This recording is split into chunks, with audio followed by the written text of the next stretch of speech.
Ça y est, vous êtes candidate à la présidentielle, c'est même votre troisième candidature, porte-parole de Lutte ouvrière, toujours professeur d'économie par ailleurs, et vous avez les signatures nécessaires pour être qualifiée. On en aura la confirmation avec la déclaration du Conseil constitutionnel lundi, mais bref, vous les avez quand d'autres ne les ont pas eues. On y reviendra. Mais d'abord, évidemment, la situation en Ukraine. Emmanuel Macron s'est prononcé hier à 20h. Vladimir Poutine, a-t-il dit, a choisi seul, délibérément, de faire cette guerre. La Russie n'est pas l'agressée, elle est l'agresseur. Est-ce que vous êtes d'accord avec le président ? Il a clairement fait le pas de cette guerre fratricide, qui est monstrueuse. Poutine a fait le pas vers cette guerre fratricide monstrueuse. C'est une réalité. Mais je tiens aussi à dire que les puissances occidentales, l'OTAN, les États-Unis ont une responsabilité écrasante dans ce conflit. Voilà, c'est une évidence quand on regarde une carte géographique, de voir qu'il y a une pression militaire qui s'exerce sur la Russie depuis déjà des dizaines d'années, que le nombre de bases militaires à sa frontière se sont multipliées. Donc oui, j'accuse aussi le camp occidental, les puissances impérialistes d'être co-responsables, d'être responsables et finalement d'avoir utilisé le peuple ukrainien comme d'avoir pris le peuple ukrainien en otage. C'est ça la réalité. Et aujourd'hui, eh bien oui, ce sont eux qui sont victimes de cette situation. Alors, compte tenu de ce passé que vous interprétez effectivement de la façon dont on vient l'entendre, et c'est un débat, est-ce que vous jugez légitime l'entreprise de guerre de Vladimir Poutine en Ukraine ? Mais bien sûr que non. Bien sûr que non, mais je m'élève contre cette espèce de propagande consistant à dire que d'un côté, on a le dictateur Poutine. Dictateur Poutine, c'est un régime vis-à-vis duquel je n'ai aucune sympathie. On a d'un côté cette histoire de le dictateur Poutine qui serait devenu quasiment un psychopathe sanguinaire, et puis de l'autre côté on a la blanche colombe, le camp occidental, le défenseur des droits, le défenseur de la démocratie, le défenseur de la liberté. Eh bien moi je marche pas dans cette grossière manipulation, parce que c'est pas le cas. Ce n'est pas le cas. Il y a une guerre d'influence dans cette région-là. En fait, l'OTAN, le camp occidental a essayé de faire de l'Ukraine sa marionnette, comme aujourd'hui Poutine veut en faire, en effet, sa marionnette. Alors, Emmanuel Macron a répondu d'une certaine façon à ce que vous dites. Hier, il a explicitement dit « ça n'est pas un conflit entre l'OTAN et la Russie ». Et ceux qui avancent des arguments pour dire que l'OTAN a basé des troupes, a été finalement le provocateur, eh bien, ce sont des mensonges. Ce sont des fake news. Ça, c'est moi qui le dis, c'est pas lui. Mais il a parlé de mensonges. Oui, écoutez, j'appelle chacun à regarder une carte, à bien réaliser qu'au moment de l'éclatement de l'Union soviétique en 1991, l'OTAN n'a pas été dissoute, alors même que l'OTAN, c'est pas une agence de paix. C'est une alliance militaire qui avait été conçue pour isoler et pour affaiblir l'Union soviétique. Quand l'Union soviétique s'est disloquée, a disparu, pourquoi l'OTAN est-elle restée ? Non seulement elle est restée, mais elle a avancé ses pions. Et regardez une carte, j'appelle tout le monde. Imaginez que la Russie ait installé des bases militaires et des milices et des missiles aux frontières des États-Unis, au Mexique ou au Canada. Vous ne pensez pas que Biden, les États-Unis, l'auraient pris comme une agression ? Donc, il y a ce bras de fer. Et moi, ce que je vois, c'est qu'ils ont transformé l'Ukraine en théâtre de leur rivalité. Et aujourd'hui, malheureusement, c'est le peuple ukrainien qui en est la victime. On va y venir d'ailleurs au peuple ukrainien.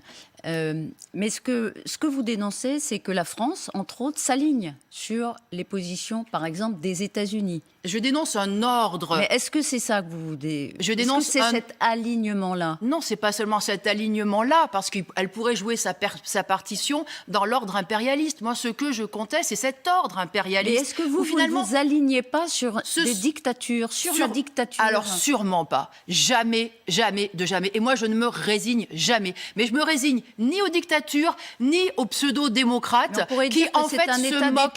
On pourrait vous dire que c'est un état d'esprit munichois qui se moque que vous incarnez, que vous portez. Non, moi, première chose que j'incarne, c'est dire stop, on fait tout pour empêcher le bain de sang. On fait tout pour empêcher le bain de sang parce que, en fait, ce que j'entends, c'est des discours guerriers, là. Alors, qui sont souvent lancés de plateaux de télé, hein, mais allez-y, prenez des armes, plus de combattants, plus de morts, plus de... Bon, ils veulent quoi? Ils veulent un bain de sang. Donc, la première des choses, on arrête le bain de sang parce que vous comprenez... Qui a attaqué? Juste pour être précis, attendez. Ceux qui nous écoutent, et c'est rare qu'on ait l'occasion de se voir, donc prenons le temps.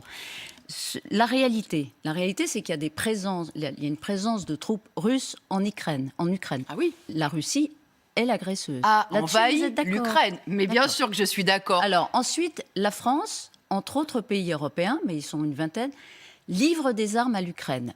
Aux Ukrainiens, dont vous nous avez parlé tout de suite, en disant que c'est lui qu'il faut protéger. On aide la résistance. On a raison ou pas? Moi, je pense que c'est finalement dire aux Ukrainiens: on vous donne des armes, allez-y, entretuez-vous.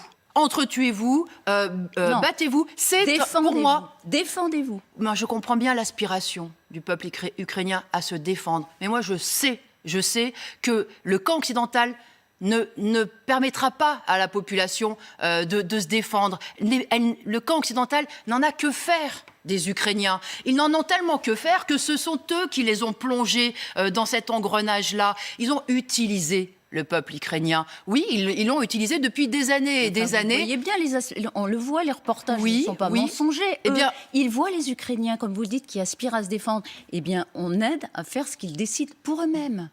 Non, ils n'ont pas de libre arbitre. Non, mais tout simplement, il y a une guerre d'influence, vous le savez très bien. Tenez, je prends l'exemple de la demande qui a été faite par l'Ukraine d'entrer dans l'Union européenne. Est-ce que l'Union européenne ouvre la porte et dit écoutez, bienvenue, etc., etc.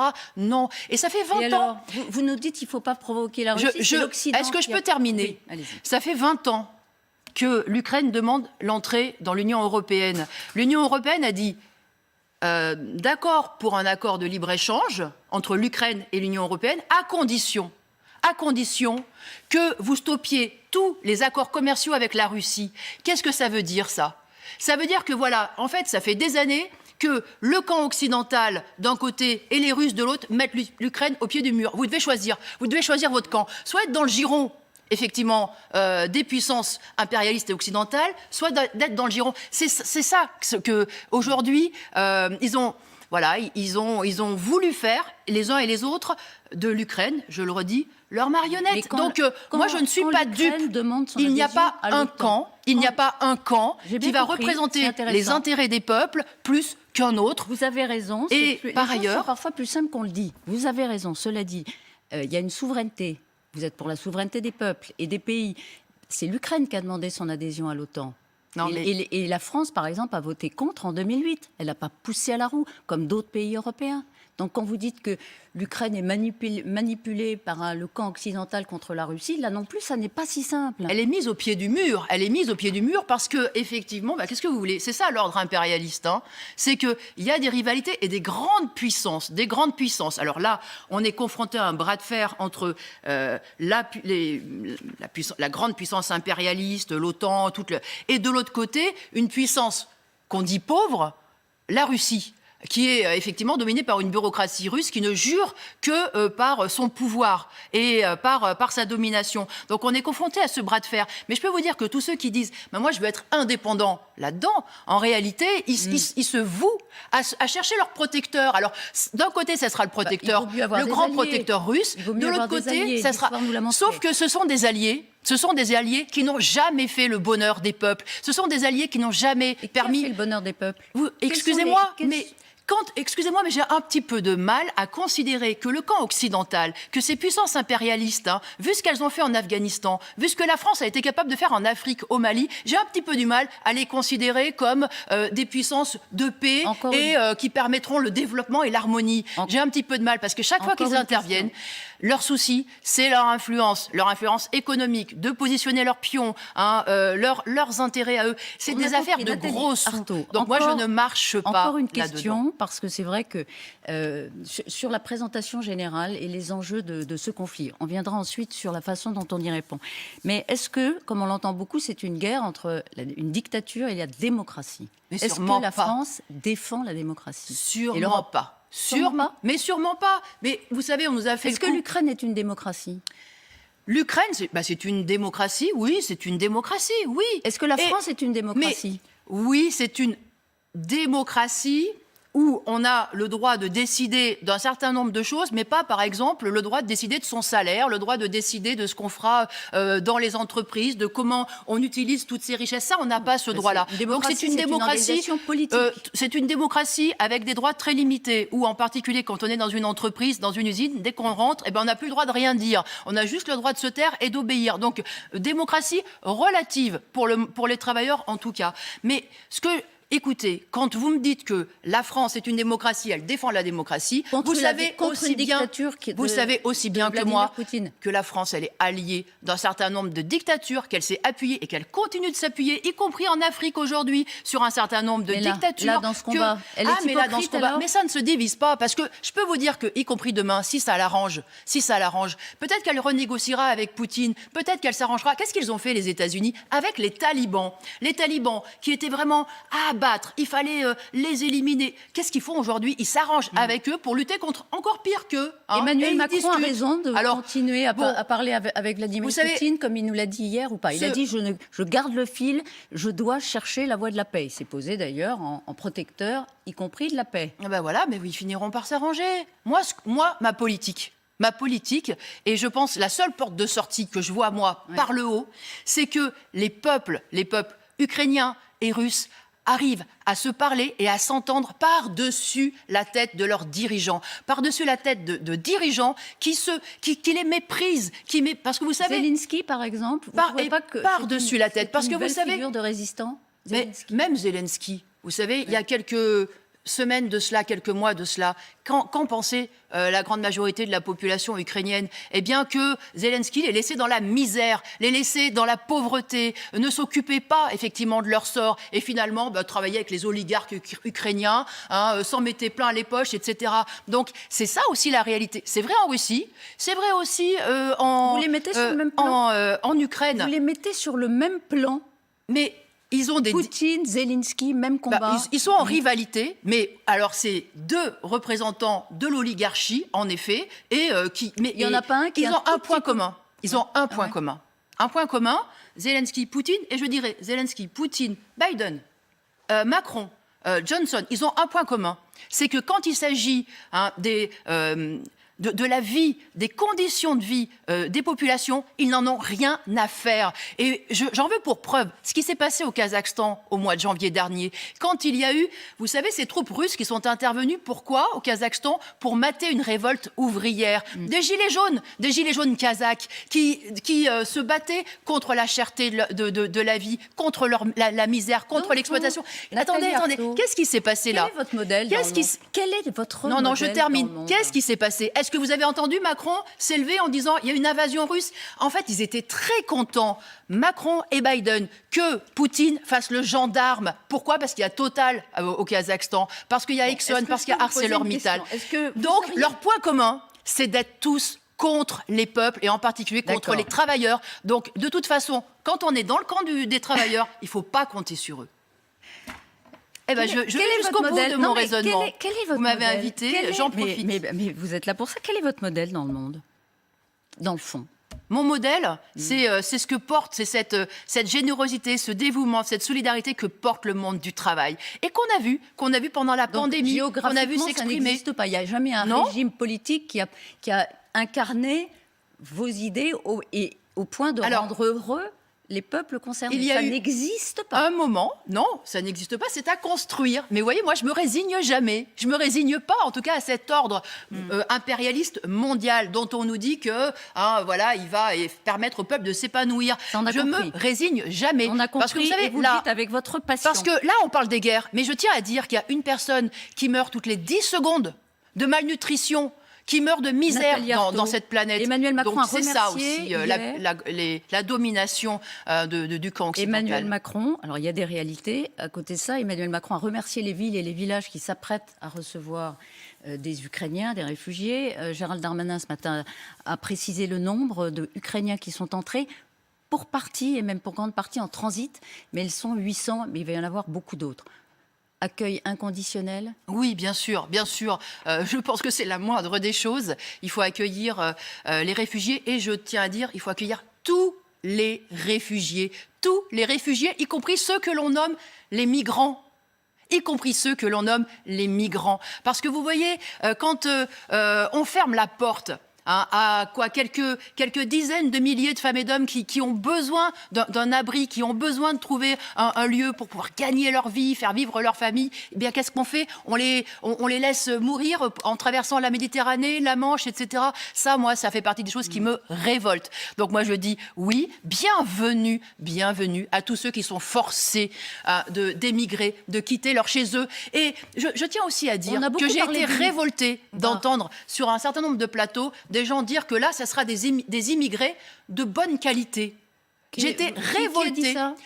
Monsieur Bourlange a dit que là, les Ukrainiens, ça sera des... C'est pas le terme exact. C'est le terme exact. Ça sera des immigrés de qualité. C'est son terme exact. Alors, eh bien, moi, ça, vous savez, ça m'a révoltée parce que les travailleuses et les immigrés aujourd'hui qui portent la société sur leurs épaules, qui font tourner les hôpitaux, eh bien, voilà, moi, je suis d'une infinie reconnaissance vis-à-vis d'eux. Et ça me révolte qu'on les méprise autant. On a justement parlé d'immigration cet automne, beaucoup lorsque Éric Zemmour a émergé sur la scène politique. On voit aujourd'hui dans les intentions de vote qu'Éric Zemmour, plus Marine Le Pen, plus Nicolas Dupont-Aignan, ça fait plus de 30%. Qu'est-ce que ça vous inspire? Qu'est-ce que ça dit de la société française? Est-ce que vous êtes sensible au sentiment précisément d'un certain nombre de Français qu'on ne peut plus aller au-delà de nos capacités migratoires? Mais la preuve, vous voyez que là, on est prêt à accueillir des dizaines de milliers de femmes et d'hommes parce qu'on en a les moyens.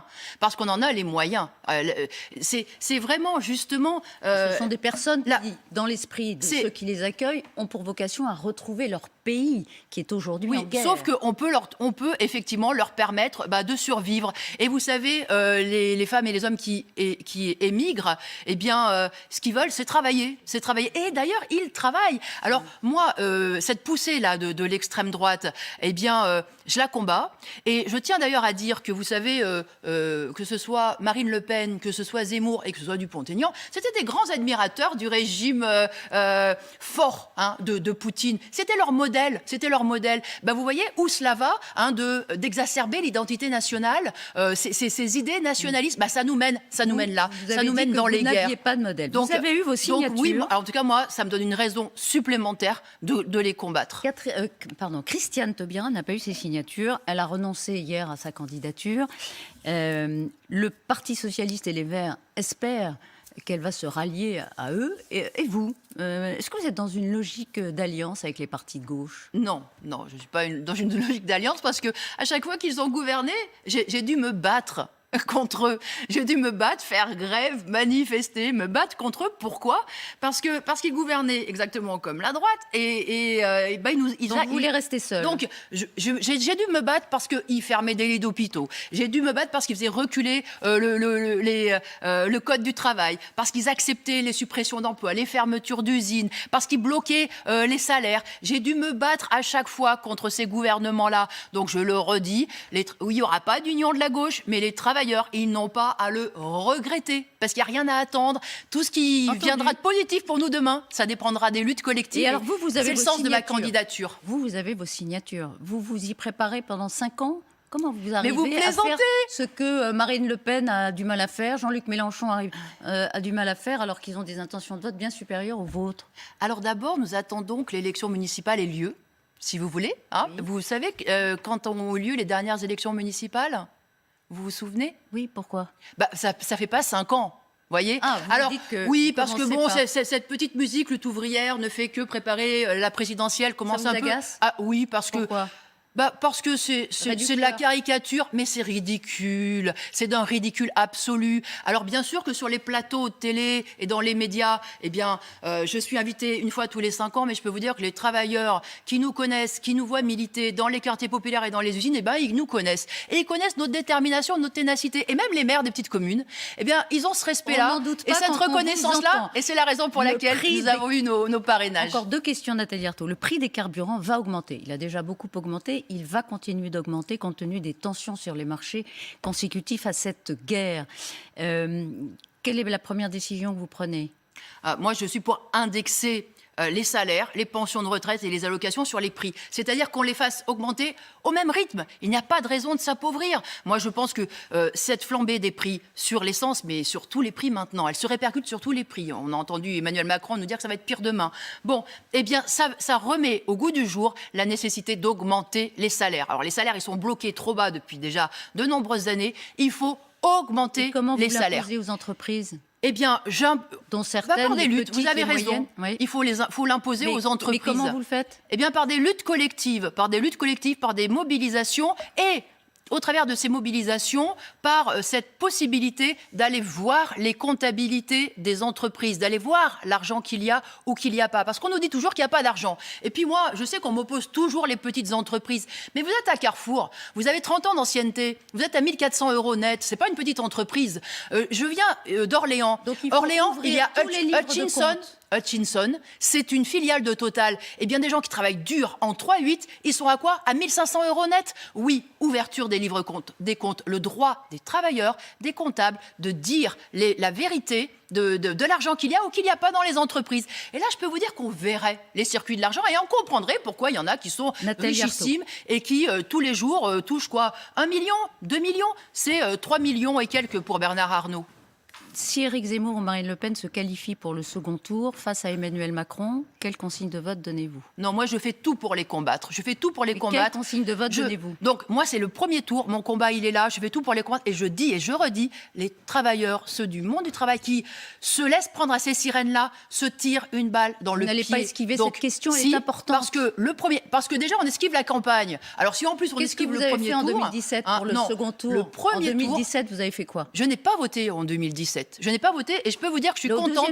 Et je suis très contente de ne pas porter la responsabilité de ce que fait Emmanuel Macron aujourd'hui. Donc, et mon combat, encore une fois, c'est au premier tour. Et j'espère qu'au premier tour, on sera de plus en plus nombreux à se rassembler derrière cette idée que le camp des travailleurs doit se faire entendre et qu'il doit dire, les travailleurs, ils la dirigeraient mieux, cette société. Pourquoi vous ne répondez pas?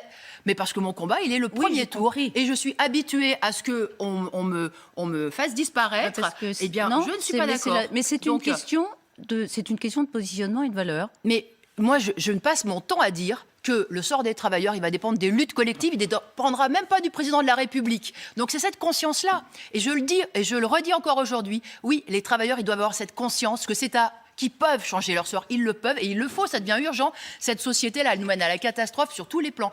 Les travailleurs, s'ils n'avaient pas appelé à voter Jacques Chirac, dans mon souvenir, en 2002, face à Jean-Marie Le Pen. Vous avez tout à fait raison. Oui. Elle ne l'avait pas fait. Et elle ne l'avait pas fait en disant ça fera pas barrage à l'extrême droite, c'est pas comme ça que ça. Donc c'est ça, et la preuve, regardez l'extrême droite, elle n'a pas cessé. À force de faire barrage dans les urnes à l'extrême droite, bizarrement, l'extrême droite n'a pas cessé de se renforcer. Donc à un moment donné, il faut se dire c'est peut-être pas la solution.